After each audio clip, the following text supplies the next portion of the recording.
Cholesterol తో ఇబ్బంది పడుతున్నారా? డయాబెటిస్ రివర్స్ చేసుకోవాలా? డైట్ తో పరిష్కారం. Contact functional nutrition Vinisha Reddy. Wife swapping.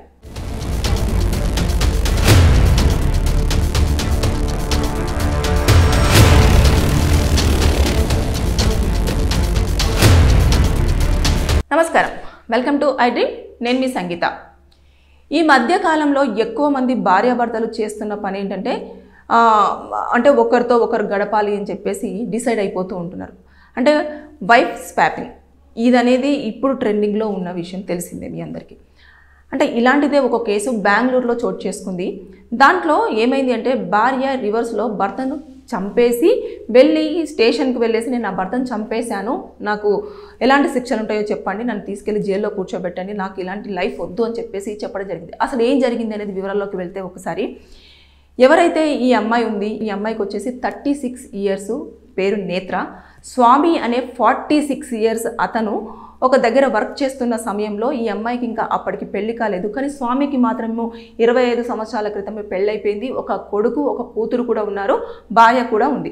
అయితే అతను ఈ అమ్మాయిని చూడగానే ఈ అమ్మాయి చాలా చక్కగా ఉంది, నాకు కావాలి అని చెప్పేసి అనుకొని వీళ్ళిద్దరు పరిచయం పెంచేసుకొని లవ్ చేసేసుకున్న తర్వాత ఇంకా ఈ అమ్మాయే కావాలి అని చెప్పేసి మొదటి భార్యకు విడాకులు ఇచ్చేసి ఆస్తులు ఇతని పేరు మీద ఏమేమైతే ఉన్నాయో అవన్నీ కూడా వాళ్ళకి మొదటి భార్య అయిన కూతురికి, అదేవిధంగా కొడుక్కి, మొదటి భార్యకి అందరికీ కూడా సెటిల్మెంట్ చేసేసిన తర్వాత ఈ అమ్మాయిని నేత్రాన్ని 6 సంవత్సరాల క్రితం వివాహం చేసుకోవడం జరిగిన తర్వాత ఇక ఏం జరిగిందంటే ఒకసారి వాళ్ళ స్వామి వాళ్ళ ఫ్రెండ్ ఇంటికి రావడం చూశాడు. చూసిన తర్వాత నేత్రాన్ని చూడంగానే అబ్బా ఎంత అందంగా ఉంది మీ భార్య, ఒక్కసారి నాకు మీ భార్యతో గడపాలని ఉంది అని చెప్పేసి అతనితో చెప్పాడు ఫ్రెండ్. చెప్పగానే సరే నా భార్యని నీ దగ్గరికి పంపిస్తాను, నీ భార్యని నా దగ్గరికి పంపించు, నీ భార్య అంటే కూడా నాకు ఇష్టం ఉంది అంటే వీళ్ళిద్దరు డీల్ ఓకే చేసేసుకొని ఆ రోజు మొత్తం ఫుల్ ఎంజాయ్ చేశారు.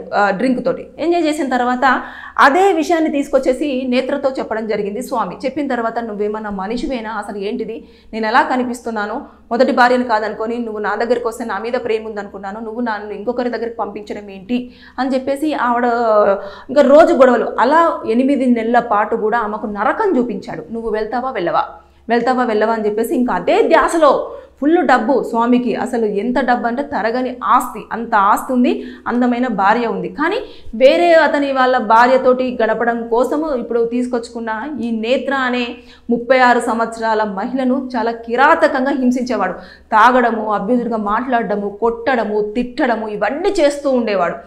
ఇంకా ఈమె భరించలేకపోయింది. ఓసారి బాగా తాగేసి పడుకున్న టైంలో ఇనపరాడుతోటి తల మీద గట్టిగా బాది కొట్టి చంపేసిన తర్వాత అనుకోకుండా అదే రోజు ఎవరైతే స్వామి ఉన్నారో స్వామి వాళ్ళ ఫాదర్ రావడంతో రాడ్ని అక్కడ పడేసి ఇమీడియట్గా కారు తీసుకొని పోలీస్ స్టేషన్కి 12:30 గంట ప్రాంతంలో కూడా పోలీస్ స్టేషన్కి వెళ్ళింది. అంత మిడ్ నైట్ టైంలో ఒక అమ్మాయి కార్ దిగి లగ్జరియస్ కార్లో నుంచి దిగుతూ ఇంత స్టైలిష్గా వస్తుంది, ఏమైనా ప్రాబ్లం ఉందా ఏంటి అని పోలీసులు అనుకున్నారు. కానీ అక్కడికి వెళ్ళేసి నేను నా భర్తను చంపేశాను, నాకేం శిక్షలు ఉంటాయో అది కేసు ఫైల్ చేసేసి నన్ను జైలుకి పంపించండి అని చెప్పేసి కూర్చుంది.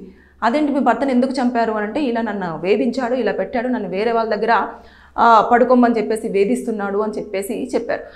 అంటే ఈ కేసులో మనం చూసేసుకుంటే అతనికి ఇష్టం ఉందేమో వేరే వాళ్ళతో గడపడము అదంతా, కానీ ఇంకొకరికి కూడా ఇష్టం ఉండాలి కదా. ఇక్కడ భార్య అయినా ఈ అమ్మాయికి ఇష్టం లేదు. ఇక్కడ మర్డర్ కేసును అప్లికేబుల్ చేయాలి, కానీ తను ఆత్మరక్షణ కోసము తన లైఫ్ని మొత్తం కూడా డిస్టర్బ్ చేసుకోకుండా తన యొక్క ఏదైతే రెస్పెక్ట్ను కాపాడుకోవాలన్న ప్రయత్నం చేసింది. కాబట్టి దీంట్లో కేసెస్ అన్నీ కూడా ఎలా ఉంటాయంటే కేసు పెడతారు, కాకపోతే శిక్షలు అనేవి గట్టిగా ఉండకుండా కొంచెం ఆలోచించే ప్రయత్నం అయితే కోర్టు చేస్తుంది. అక్కడ జరిగిన తీవ్రత ఏంటి, నిజంగానే ఎందుకు చంపేశారు ఇదంతా అని చెప్పేసి పోలీసులు అప్పటికి కూడా డౌట్ పడ్డారు. ఇంత అందమైన అమ్మాయి అంటే వాళ్ళ ఫాదర్ ఎవరైతే స్వామి వాళ్ళ ఫాదర్ ఉన్నారో ఆయన ఆస్తి కోసమే నా కొడుకుని చంపడం జరిగింది, మొదటి భార్యకు విడాకులు ఇవ్వడానికి కూడా కారణం ఈవిడే అని చెప్పేసి ఒక స్టేట్మెంట్ ఇస్తూ అతను ఏం చేశాడు, ఒక కంప్లైంట్ రేస్ చేస్తూ ఇవ్వడం జరిగింది పోలీస్ స్టేషన్లో.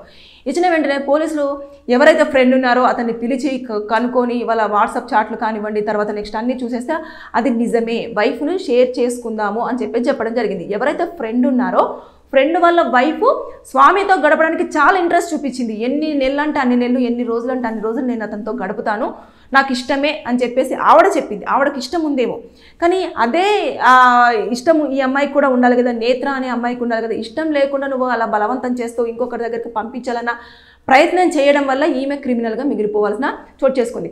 ఒకవేళ ఆవిడ చేయాల్సింది ఏంటంటే ఇమీడియట్గా ఇదే ధైర్యం చేసేసి ముందుగానే పోలీసులకు ఇట్లా నా భర్త నన్ను ఇలా వేధిస్తున్నాడు, వేరే వాళ్ళ దగ్గరికి వెళ్ళి అతని కోరిక తీర్చమంటున్నాడు అని చెప్పేసి కనుక కేసు ఫైల్ చేసేది ఉంటే అనవసరంగా ఇలాంటి శిక్షలలో ఇన్వాల్వ్ అయ్యి మర్డర్ కేసులో ఇన్వాల్వ్ అయ్యి కేసు అంటే జైలుకు వెళ్ళాల్సిన పరిస్థితి వచ్చేది కాదు.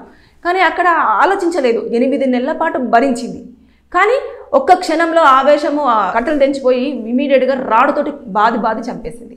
అంటే క్రిమినల్స్గా మిగిలిపోవడానికి ఇష్టపడుతున్నారే తప్పించి ప్రాబ్లమ్స్ బయటపడాలి, ఎలా సాల్వ్ చేసుకోవాలి అన్న ఆలోచన మాత్రం ఏ బుర్రకు కూడా రావట్లేదు. అందరూ కూడా ఇదే పోలీసులు అది తెలిసిన తర్వాత ఈ వైఫ్ని షేర్ చేసుకోవడం ఏంట్రా మీ బుద్ధులు ఏంది అని చెప్పేసి వాళ్ళు కూడా షాక్ అయిపోయారంటే ఒక్కసారి ఇమాజిన్ ఆలోచించండి. ఈ వైఫ్ స్వాపింగ్ అనేది చాలా డేంజర్ అన్నట్టు. ఇప్పటి వరకు సంతోషంగా ఉంటుందేమో, కానీ ఫ్యూచర్లో అది ఎంత డేంజరస్ అనేది ఎవరికీ అర్థం కావట్లేదు. ఇక్కడ నుంచి ఒకరు ఇక్కడికి వెళ్తారు, ఇక్కడ నుంచి ఇక్కడ ఒకరు వస్తారు.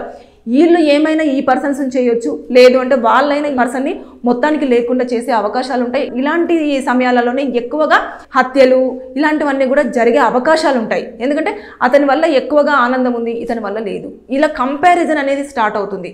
ఇక్కడ ఫ్రీడమ్ ఉంటుంది, ఎక్కడైతే థర్డ్ పర్సన్ వస్తారో వాళ్ళు ఫ్రీడమ్ ఇచ్చేస్తారు. ఎందుకంటే తన వైఫ్ కాదు కాబట్టి ఫ్రీడమ్ ఉంటుంది. హస్బెండ్ వైఫ్ అన్నప్పుడు కొంచెం ఫ్రీడమ్ తక్కువగా ఉంటుంది, అంటే రిస్ట్రిక్షన్స్ ఎక్కువగా ఉంటాయి. రీజన్ ఏంటంటే నా భార్య ఇలా ఉండాలి ఇలా ఉండాలి. ఎంత ఫ్రీడమ్ ఇచ్చినా సరే కొన్ని విషయాలలో వాళ్ళు పర్టికులర్గానే ఉంటారు. నేను చెప్పేది ఏంటంటే దయచేసి 5 నిమిషాల సుఖం కోసము 10 నిమిషాల సుఖం కోసమో లేదు అంటే వాళ్ళు ఏదో ప్రేమ చూపిస్తున్నారనో తాత్కాలికమైన అట్రాక్షను లవ్ కోసం అని చెప్పేసి పర్మనెంట్గా ఉండే వైఫ్ అండ్ హస్బెండ్ రిలేషన్ని బ్రేక్ చేసుకొని మీరు అక్కడికి వెళ్తే లాస్ట్కు మిగిలేది క్రిమినల్స్గానే. సో దయచేసి లేదంటే ఎవరి చేతుల్లోనో హతం అవ్వడమే ఇదే జరుగుతుంది. ఎప్పుడైనా సరే ట్రయాంగిల్కి సంబంధించిన స్టోరీస్లలో ఎవరో ఒకరు కంపల్సరీగా ఈ భూమి మీద లేకుండా అయిపోవడం అనేది కామన్గా జరుగుతుంది. ఒకరు క్రిమినల్గా మిగిలిపోవడం అనేది జరుగుతూనే ఉంటుంది. ఇది చాలా కేసులలో మీరు ఏ కేసులో చూసినా సరే హస్బెండ్ను లవర్ కోసం చంపిన భార్య, ఆ తర్వాత నెక్స్ట్ భర్త కోసము భార్య ఇలా చేసింది అలా చేసింది, ఇలాంటివే ఎక్కువగా మనం వింటూ ఉన్నాం చూస్తూ ఉన్నాం కూడా. ఇవన్నీ జరుగుతున్నప్పటికీ కూడా ఇప్పటికీ ఈ వైఫ్ స్వాపింగ్ అనేది ఇంకా ఎక్కువగా కంటిన్యూ అవుతూనే ఉంది. సో దయచేసి తాత్కాలిక సుఖం కోసం కాకుండా పర్మనెంట్గా వచ్చే మనకంటూ ఒకరు వస్తున్నారు కాబట్టి లైఫ్లో వారి కోసం వారి దగ్గర నుంచి మీరు ప్రేమను ఆశించండి, వారి కోసం మీ టైంని కేటాయించండి, వారి పట్ల మీరు శ్రద్ధ వహించండి. మీకే లవ్ వస్తుంది. అంటే కొత్తదనం కోసం వెళ్ళారు అంటే ప్రాణాలు ఉండొచ్చు ఉండకపోవచ్చు. సో బీ కేర్ఫుల్, జాగ్రత్త. Thank you.